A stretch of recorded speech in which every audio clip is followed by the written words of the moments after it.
Allez, bonjour à tous, j'espère que vous allez bien. Dans cette vidéo, je vais tester la variante Crazy House sur chess.com où l'objectif, ça va être simplement de replacer les pièces qu'on a capturées sur l'échiquier. Donc allez, c'est la première fois que je vais tester. On va voir un petit peu ce que ça donne. Allez, ça part sur une Scandinave. Donc là, je suis 1500 Elo. Quand on commence sur des variantes, on est toujours 1500. Et là, je tombe contre un adversaire qui a l'air de bien jouer, qui a 1957.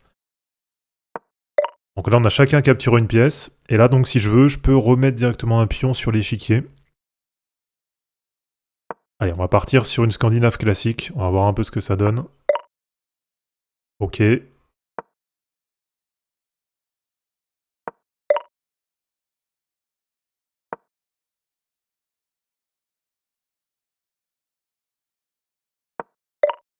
Alors, pour l'instant, l'adversaire qui replace aucune pièce. Donc on est tous les deux dans la même stratégie pour le moment. On joue de façon totalement normale. Ok, allez. On continue à se développer tranquille. N'hésitez pas à vous abonner à la chaîne, les amis. Je partage quasiment tous les jours, en tout cas plusieurs fois par semaine.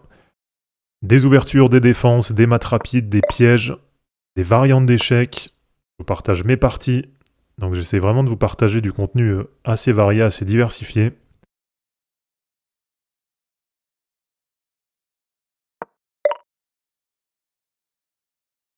Alors attention, parce que là, c'est pas comme de l'autre côté. Donc là, s'il prend derrière, je peux pas les prendre puisque la tour, elle est couverte par la dame. Voilà, allez, on va prendre.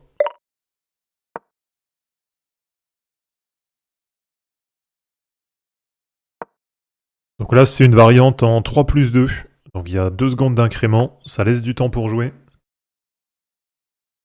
L'adversaire qui a rien replacé pour l'instant. Allez, on prend.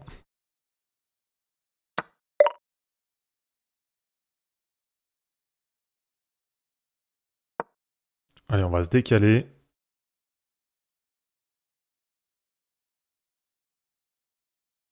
Allez, on va tenter. Prochain coup, je vais... S'il m'attaque pas la dame, s'il n'y a pas une attaque un peu bizarre, s'il fait juste un développement simple. Ok, donc là, il a mis un pion. Donc ça y est, il commence maintenant à mettre un peu les pions, etc.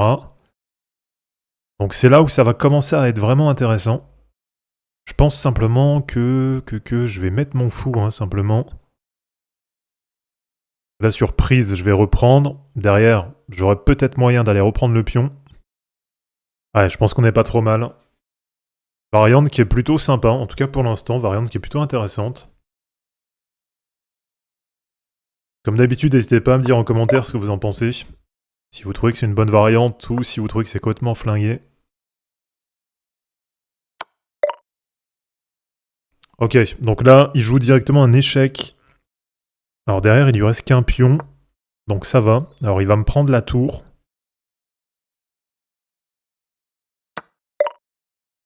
Donc là, forcément, hein, il commence à ajouter un petit peu les pièces. On va prendre. Alors sur échec, je vais perdre la dame. Là, c'est une grosse erreur que j'ai faite.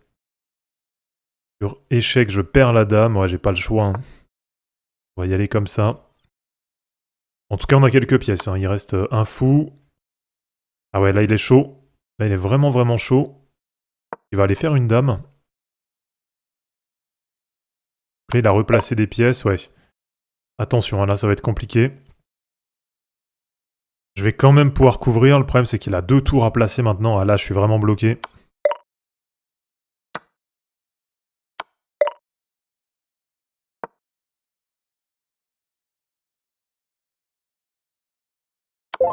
Bon, première partie un peu compliquée. Hein. Le mec était très chaud en face. On va en faire une deuxième. On est contre un 1613. Allez.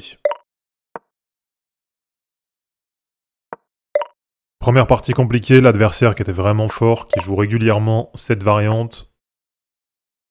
Alors qu'on est sur notre premier test de cette variante, forcément, c'est pas la même. Allez, il prend, on reprend. Donc maintenant, on a un fou à placer. Je vais tester quelque chose, je vais pousser. Et je vais mettre le deuxième fou ici. Ça, je vais me faire une ligne de fou. Allez, on y va comme ça. Donc par contre, la particularité, vous avez remarqué, vous avez bien vu, c'est que quand on replace une pièce, bah du coup, ça nous compte un coup. Donc c'est pas on replace et derrière on joue, c'est pas comme dans Dans le spell chest de mémoire avec les potions. Là, c'est totalement différent. Là, si on décide de mettre une pièce, derrière, c'est à l'autre de jouer. Donc ça nous compte un tour. Alors là, on peut peut-être faire un troisième fou. Mais je vois pas l'intérêt. Après, le problème, c'est que s'il pousse, celui-là, il va être bloqué. Celui-là va être bloqué. Il a quoi? Il a un cavalier à placer. Le problème, c'est que là, ça va commencer à être emmerdant, là.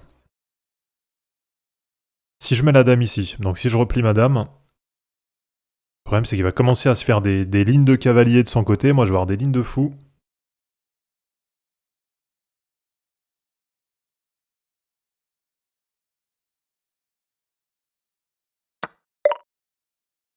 Alors, ça prend.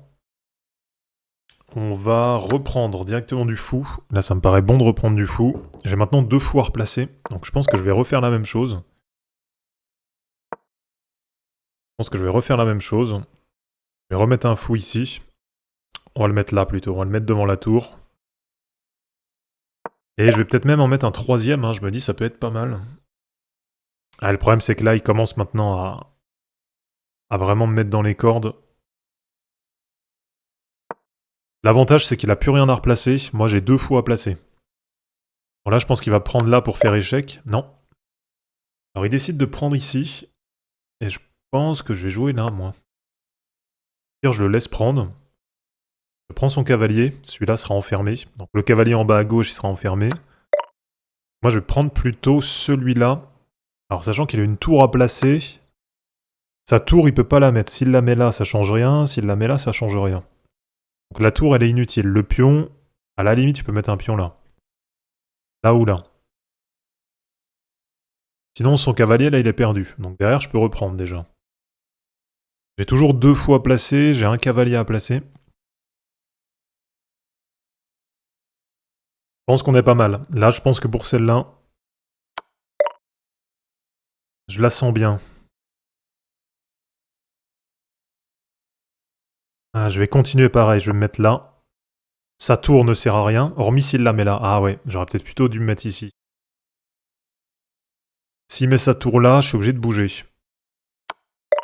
Voilà, c'est ce qu'il fait. Bon, ça change pas grand-chose hein, en soi. Là, il peut pas. Même s'il prend, je reprends. Là, il n'y a pas d'échec possible. Là, ça va commencer à jouer. Là, ça va commencer à être sympa.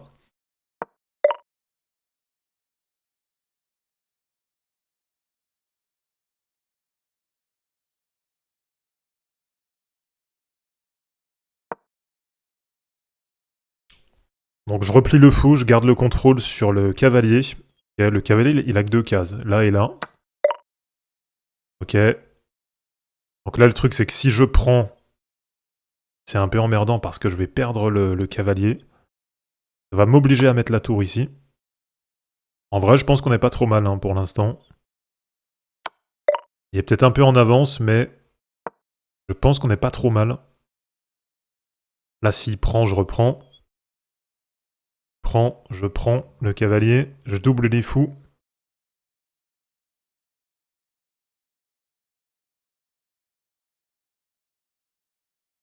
Alors là, il a plus rien à placer, mais il va falloir que je commence à placer. D'ailleurs, je pense que prochaine case... Ouais, en fait, comme il me fait des échecs constamment, c'est assez complexe. Le prochain coup, je pense que je joue ici. Alors, je peux jouer fou ici. Comme ça, échec, tac, je gagne une tour. Ah, le truc, c'est qu'il va tout le temps m'enchaîner comme ça, en fait. Si à chaque fois, il reprend une pièce, à chaque fois, on va être un peu dans la même histoire. On va déjà y aller comme ça. Allez, on sort une pièce, on rajoute un fou, échec. Sinon, je suis en sous-nombre, j'ai plus assez de pièces. On va voir ce qu'il fait, mais j'ai pas mal de choses, là. Ouais, je peux pas prendre celle-là. Je peux jouer quoi? Cavalier ici, éventuellement. Le problème, c'est que ça va être pris, hein, là, directement.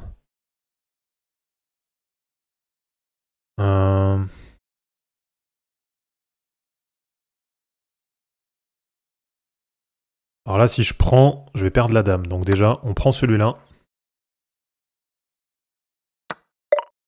Ok, ça prend. On va essayer quoi? On va essayer un petit truc. Cavalier, fou. Ah, j'ai rien, hein, là, j'ai rien à jouer. Si je mets un cavalier là, ça va être pris, ou alors ça va être pris comme ça.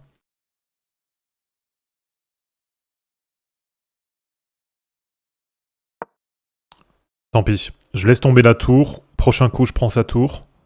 Il va bouger la dame. Regardez le coup. Et là, je vais mettre mon cavalier ici. Je vais remettre un fou. Ou alors je remets un fou, carrément. C'est quoi là? Allez, on vient là. Les 2 tours. Le problème, c'est que les 2 tours me servent à rien là. C'est clairement inutile d'avoir les 2 tours.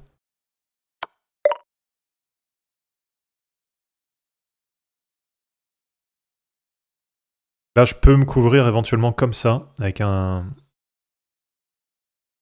Peut-être avec une tour, peut-être avec un cavalier. Un cavalier, je pense c'est pas mal. Peut-être un cavalier. Il ira peut-être pas à l'échange, parce que sur prise-prise, je gagne quand même sa tour en échange. J'en ai déjà 2. Alors là, il y a clouage. Il y a clouage, mais il va y avoir... Je pense qu'il y a un truc à jouer là. Il y a forcément un truc à jouer. Allez, on prend. On verra. Le problème, c'est que derrière, il va avoir une dame à placer. Et là, ça va commencer à puer. Allez, on va tenter un truc. On va tenter ça. S'il prend de la tour... Ah non, il prend du cavalier. Il prend du cavalier, donc tiens, prends ton échec. Ok, il se replie. On va tenter... C'est la sauce. Là, c'est vraiment la sauce. On peut tenter un échec là, mais... C'est histoire d'essayer de casser un peu la structure. Le problème, c'est qu'il n'y a pas grand-chose. Ah là, je donne tout sur la fin, hein, vraiment. Je donne tout sur la fin de partie. Allez, on va jouer là. Ah ouais, fin de partie. Bon, c'était un peu compliqué. En tout cas, une variante qui est plutôt intéressante. N'hésitez pas à me dire en commentaire ce que vous en pensez. Comme d'habitude, si c'est pas encore fait, pensez à vous abonner à la chaîne pour suivre les prochaines vidéos. De mon côté, je vous mets tout ça en ligne et je vous dis à bientôt. Ciao.